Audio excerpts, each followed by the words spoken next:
Yoga can be your saving grace because it's so healing and unifying. It was mine, and it's what led me to discover Robbie. And I started taking a class here and there and building my confidence, and let me tell you, it saved my sanity. It put me back together. I do really intense healing work with people, and so at the end of the day, I can be pretty pulled apart and frazzled, and having a physical practice outside of doing meditation, because this is so close to meditation, is what did the trick. I needed a physical discipline, like some people might do of jogging or whatever it is. I needed the physical discipline to get my body to focus before my mind would. Well, you also work out of body a lot, yes. So yoga helps you get back into your body and feel grounded again. It truly was my saving grace. And she was the most vocal person in the class. Okay. Well, there's that. I'm a little loud. Yeah, and that's okay. Sometimes when you go to a class, there might be loud breathers. There might be someone moaning because they're getting a release, or they start to notice something that just feels so good. Yeah. That maybe they haven't felt in a while or tapped into in a while. Yeah. And it can actually release a full range of emotion. Yep. Not just moaning and stretching and releasing that way, but actually you can stumble across a pocket of sadness, a pocket of joy. Mm-hmm. Yeah. So when we're moving the body, we are actually moving and shifting the energy. And that's why we often say the breath is the elixir for the alchemy to occur. Ooh. So between the breath and the movement, we're creating inner alchemy. Wow, that's a big word. I love that. Yeah, inner alchemy. Yeah, and we're trying to transmute maybe some of the negative things that we've been carrying around or absorbing. Yeah. Releasing your day. Yeah, so there's so many benefits to yoga, right? We went over a few benefits of meditation in our last episode, and there's innumerable benefits to yoga. Now, I do want to say there are so many different styles of yoga. When I started yoga, I didn't know that. I just thought yoga was yoga.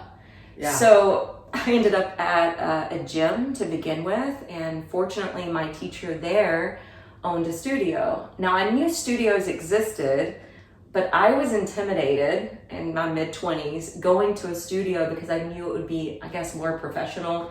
Right. And I wasn't sure of what I was doing. And I was like, I think I'll go to a gym first and try it. Right. And then I ended up following her to a studio, and then I never looked back after that. But there's a lot of different styles that you need to be aware of. So there's hot yoga. And within hot yoga, you have Bikram or hot 26. You also have hot power. Ooh. Or kind of the Bhakti style. There are a number of other hot flows that are coming into existence because it's ever evolving. I'm going to be the person to ask a lot of questions. Exactly what is hot yoga? Okay, so hot yoga is where they turn up the heat in the room. Okay. It's not my preferred style, and it's not what I was trained in, but I do understand that it has benefits. I have so much fiery energy in me already.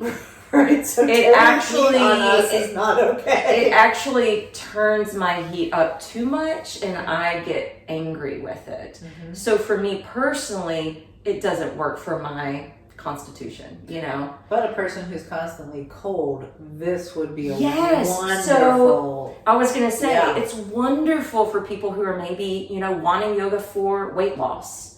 Because you're sweating and you're moving and you're actually learning how to connect and appreciate the body that you have. And it's just more, I don't know. It taps you into yourself and allows you to appreciate what you do have. So you may start to lose weight, but you may not stay in it to lose weight is what I'm trying to say, because you become more conscious of what you're putting into your body and what your daily habits are, and also how you're moving your body or when you're not moving your body. So very nice. It helps to bring that into a conscious state. Yes. Now, there's also Iyengar yoga, which is very meticulous as far as alignment goes. And you just have to try it to see if that works for you. So a lot of the people who are very detail oriented, you'll love yoga. If that's your personality type. There's Vinyasa style yogas, there's ashtanga style yogas, which is all about moving with breath.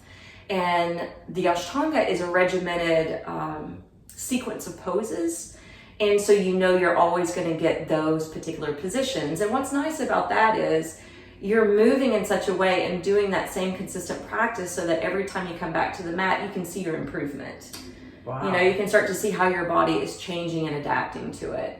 And sometimes when you hold a norm or you hold kind of a straight line, it allows you to fluctuate in what needs to be released from yourself. Yes. Right? Mm-hmm. Okay. The vinyasas are more creative, so the teacher has a way to be creative with the flows and bring a lot of different dynamic or passive, depending on where they're going with it. There's Yin yoga, which is all about stretching and exercising the connective tissues, the fascia, the joints, the ligaments. Those are longer held poses and they help to improve flexibility, but it also has a very meditational aspect to it. So if you're wanting to slow down, if you're wanting to steep in some deep stretches, I find people that cycle and run on a consistent basis, they really need yin, because that's going to give them kind of the opposite of all that movement that they're constantly doing, and it'll help stretch. Yes. And open. Help stretch the hamstrings and the hips where they tend to get tighter because of the repetition. Then you have restorative yoga, which is very calming and relaxing, very good for combating stress, very good for just pulling back from the world and, you know, reconnecting to yourself and to your breath. And there's so many other styles. Ananda uses a lot of affirmations. There's alignment-based yoga like Anusara. Anyway, there's tons to choose from. So I always recommend people who are interested, maybe try a studio that has a bunch of different styles available. And they usually have a beginner's offer, you know, like a discount for the first couple of weeks or for the first month. And you can try the different teachers and the different styles to see what your body responds to. Because every day with your mood, you may need something different.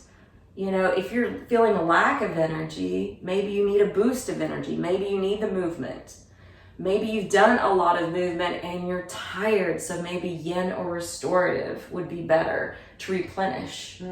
So it's good to cater to that, I think.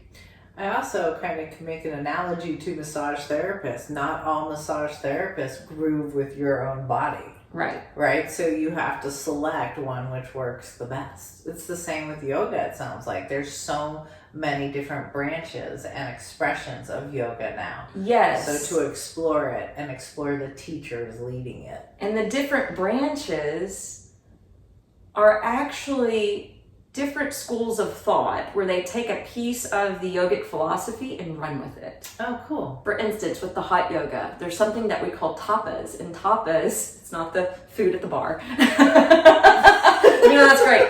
Tapas actually means to heat, to burn, to blaze, to discipline. So my lineage looked at tapas as, oh, it's discipline, you know. And the discipline will help you to become lighter, which will help you to glow, right? And it's the discipline that requires some fire, right? But say with hot yoga, they look at tapas, they look at to heat, to burn. Okay. Well, they're going to run with that and turn up the heat in the room. Cool. Because they think it's about more sweating the toxin. So you really need to find what kind of school of thought that you resonate with, how your body responds to it, because they are really different, but the goal is the same. The goal is to be unifying and healing. Beautiful. It's to improve your life and your well-being. Mm-hmm. And so I guess I should discuss, there's different types of even yoga, because a couple of videos ago I said you don't have to do a yoga practice to be a yogi or to benefit or to meditate. Okay. Right? So there's 5 different branches of yoga, which is different than the styles that I just mentioned. So they have Raja Yoga. Raja Yoga is meditation. So if you, like you were meditating before you started a physical practice. Yes. You were a Raja Yogi. Nice. Because you were already in the formal practice of the peak of yoga, which is meditation. We mentioned it being the pinnacle. Right. So you were already a yogi. Nice. Right? Even though you weren't doing poses. That's awesome. And then there's Karma Yoga, and it's the yoga of selfless service. So being a karma yogi, you're wanting to give, you're wanting to be of service, you're wanting to help. Ooh. Right? I know you do a lot of karma yoga. Yes. You know, I know her personality, and I know her well enough to know when we have had friends going through cancer or going through brain trauma, you've been there for them. And you're sending them Reiki afar. You're going to meet and give them that. I mean, you're doing that from your heart. That's karma yoga. Okay, I did not know that. Yes. So if any of you, volunteer, if you're working on a nonprofit, say committee, if you're helping someone with the meal train, you're doing yoga. That's being of service. That's karma yoga. Now, you don't want to expect anything in return, right? It's to give freely. Give freely, and when you give freely, it will come back to you. Just let go of any expectations from it. And it doesn't mean immediate either. Yes, I was going to say, it doesn't mean it's going to come right back to you. It may take time. But there absolutely... Or come to you in a different way. Yes. But there absolutely is an exchange of energy when you give freely in life, which you do with your heart also, all of the time. I try. Absolutely. When you give freely with your heart, you literally are holding space for another person to expand into love instead of being really negative and nitpicky and judgmental. When you're judgmental of other people, they don't want to be with you. They really don't. And this is also the philosophy here, and I'm going to ask if this is true. Like-minded people are attracted to each other. So if you're a really giving, loving person, you actually can attract really giving, loving people into your life. You attract like-minded people. So practice of the giving without having immediate consequences. Am I getting it right? Oh, yeah. Okay. Yeah. And then you have Bhakti Yoga, which is yoga from the heart, or the devotion. So your devotional piece might be, maybe you do a certain moon ritual every month. Well, that could potentially be Bhakti Yoga. If you love going to kirtans where they sing and chant mantras, and they're playing music, and sometimes there's dancing, sometimes it's complete silence at the end. But all of that is, it's practicing that love and devotion from the heart. I did not know that was an aspect of yoga. Yeah. I'm learning so much. And then the Jnana Yoga is the yoga of intellect. So say if you're really into philosophy, but you don't really care about practicing a sun salutation, you could be studying the yoga books like the Sri Bhagavad Gita, Patanjali's Yoga Sutras, the Hatha Yoga Pradipika, any of these type of references, the Vedas, maybe the Upanishads, any of that is going to be using the intellect of the mind. You're taking it in, you're thinking about it, you're rolling it over, you're trying to see their perspective, you're trying to implement it into your life. That's Jnana Yoga. And then there's Hatha Yoga, which is the branch of physical practice. Got it. So again, you might be a yogi and not even roll out the mat. And hopefully that helps you decipher maybe kind of where you land. But with the hatha yoga practice, with the physical practice, I was lucky. I came to the practice broken. I mentioned 9/11 brought me to the mat. So I find that when people come to the mat and they're already, hurting somehow, something's not going right in their life, and they're showing up feeling a little broken or raw, that tends to be when the spiritual aspect of the practice can seep in, and then you see that extra light that is available through the teachings or through the practice. And then there's some people that come to the practice for exercise or fitness, or maybe a friend just brought them along, and they get caught up in the physical journey of maybe practicing, fancier poses, or, we call it the honeymoon phase, where you try to want to learn all the things.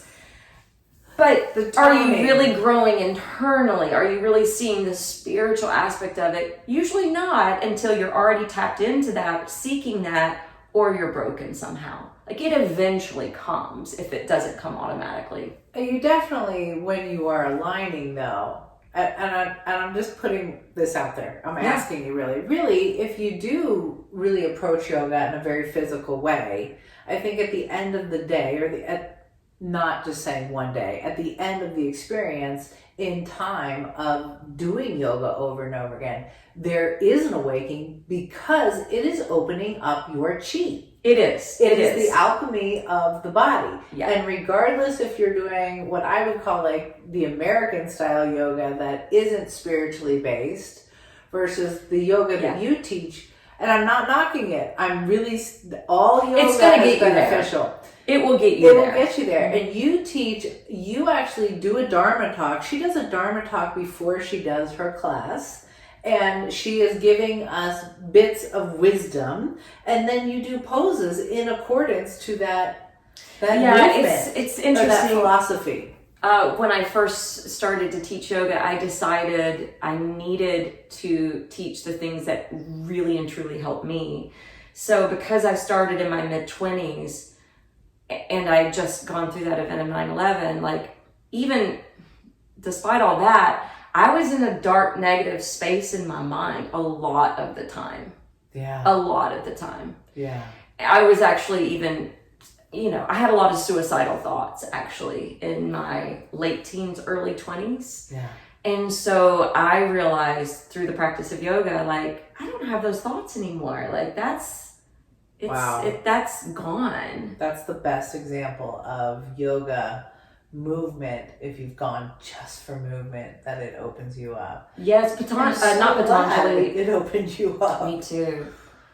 Yeah, me too. Pattabhi Joyce actually has a famous quote that most yogis know: practice and all is coming.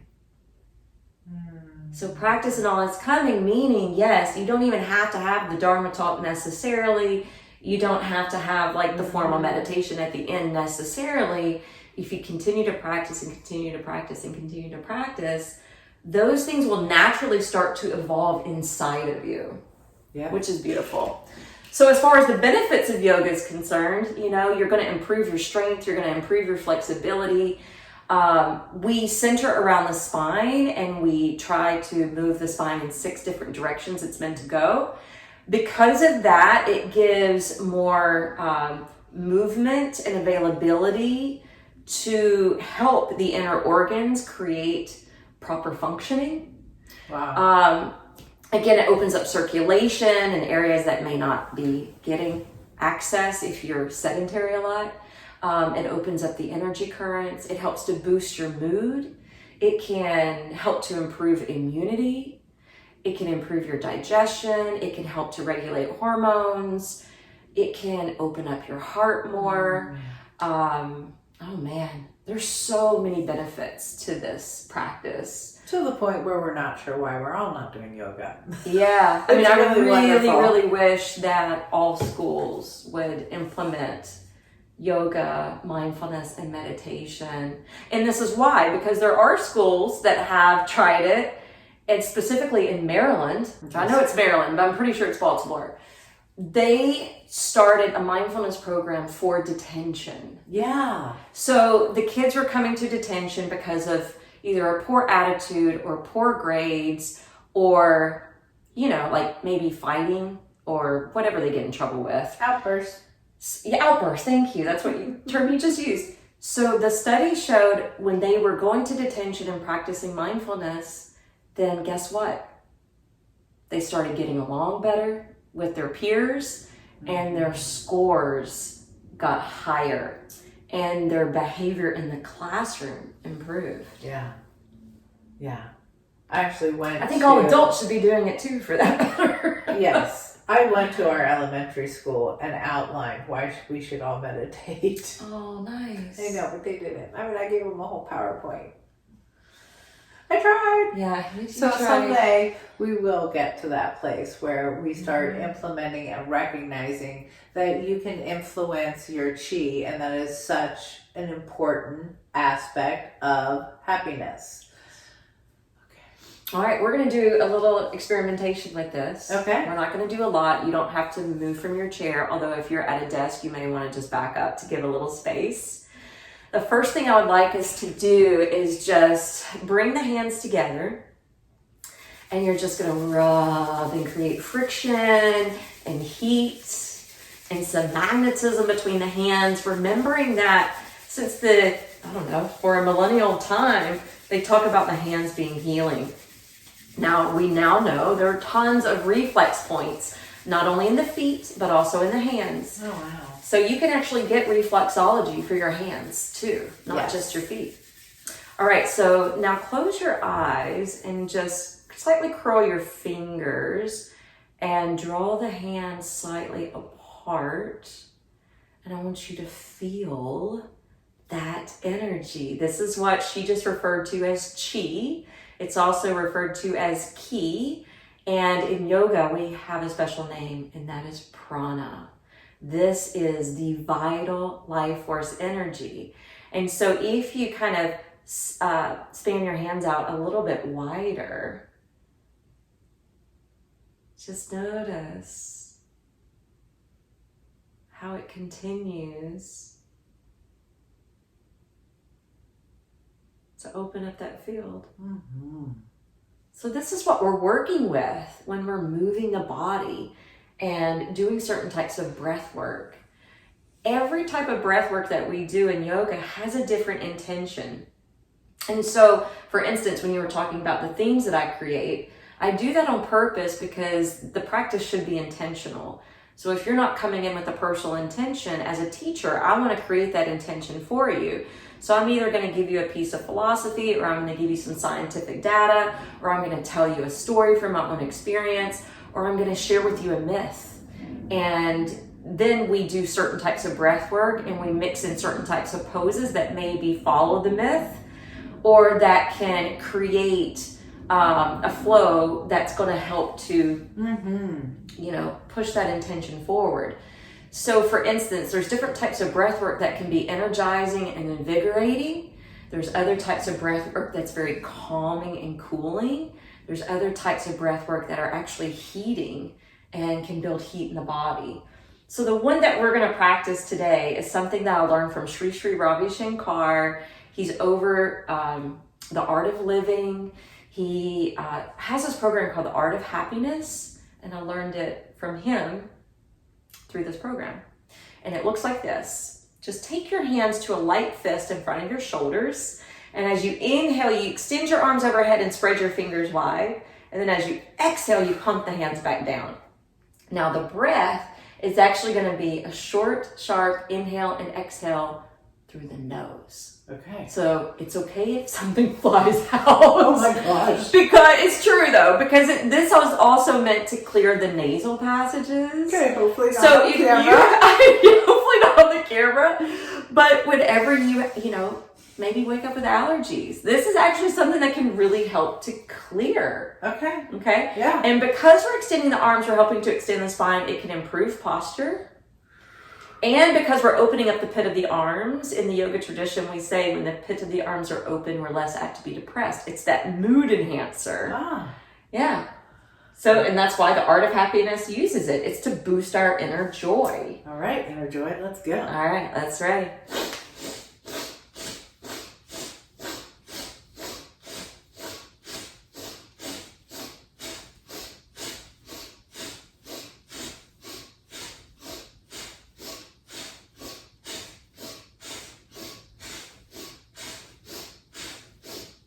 3, 2, 1. And let it go. Now close your eyes for a moment. And just let your arm bones feel heavy. You might even notice some energy percolating somewhere in your arms or hands. You may even feel an extra added lift in your heart. And just be here and breathe naturally.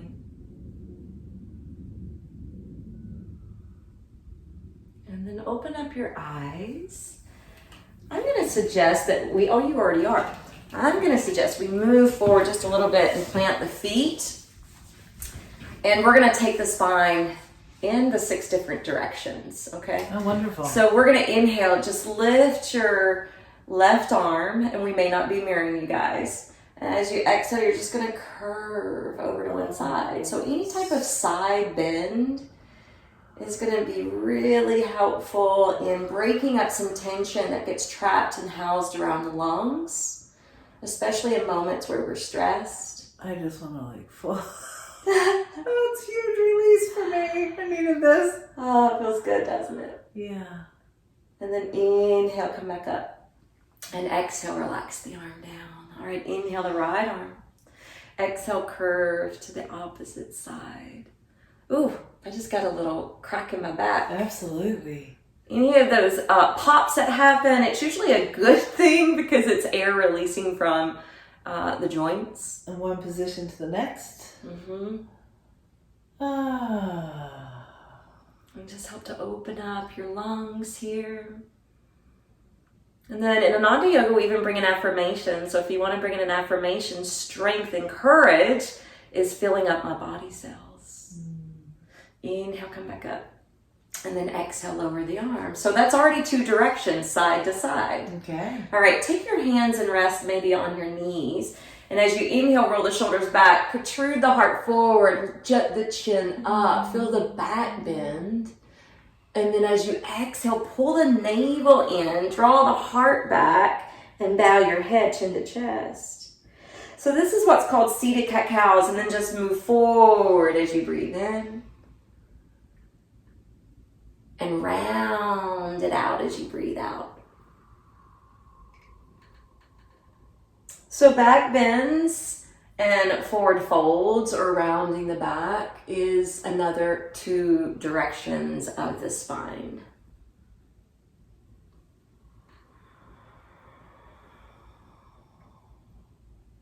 Wonderful to do at your desk during work. Absolutely. You know?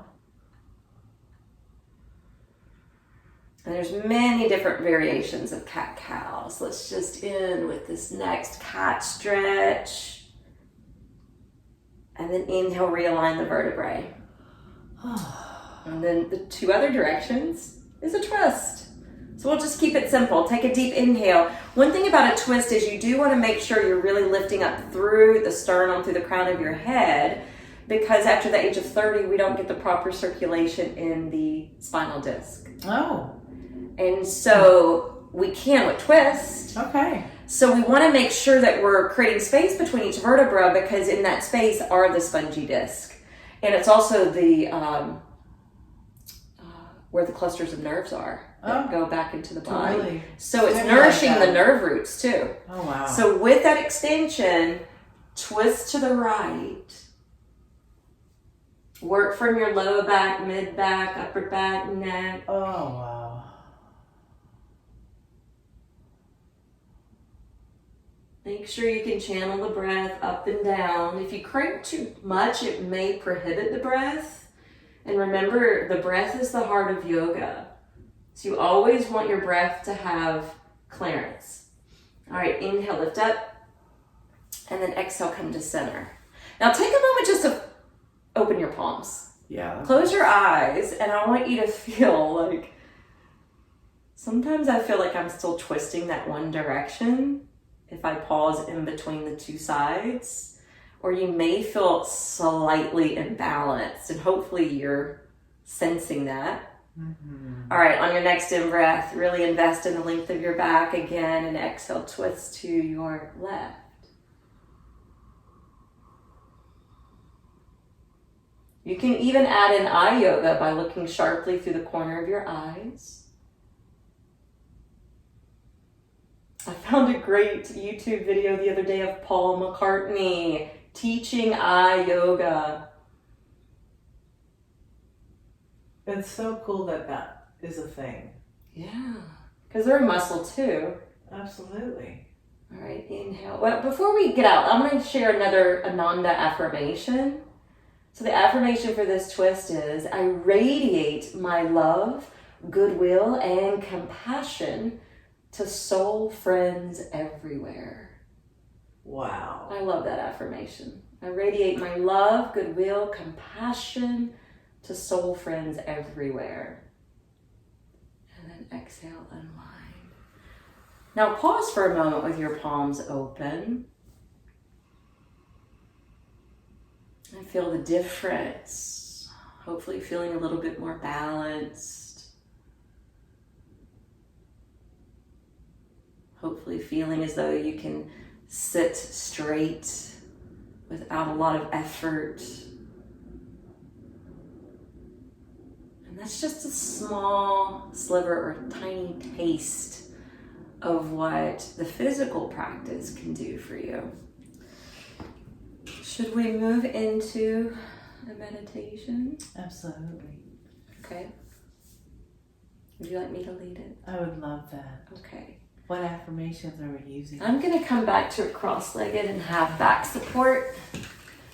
You guys can sit forward and straight up in your chair if you prefer, or you can join us. I thought for today, since we were talking about yoga, I would teach the first meditation I learned in teacher training.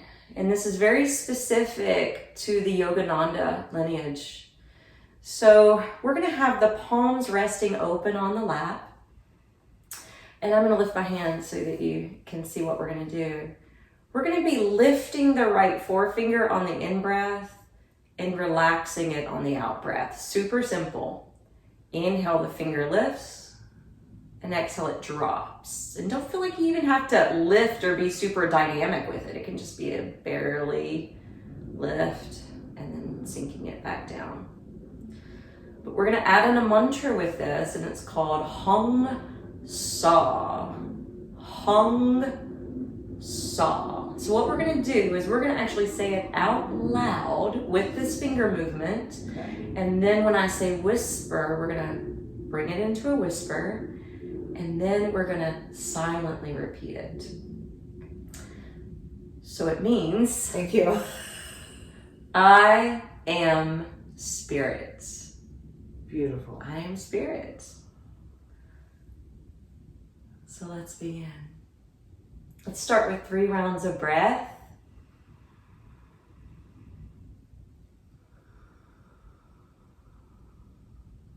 It's okay to do a cleansing breath, inhaling through the nose, exhaling through the nose or mouth.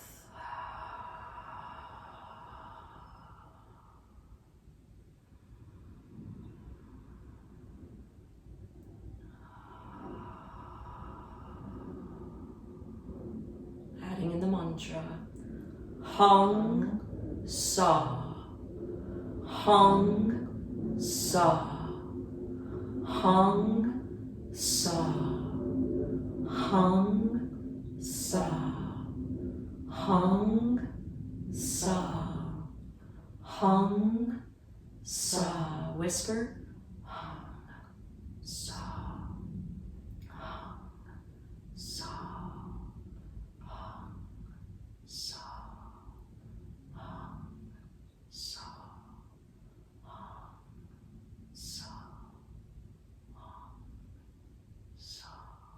Silently.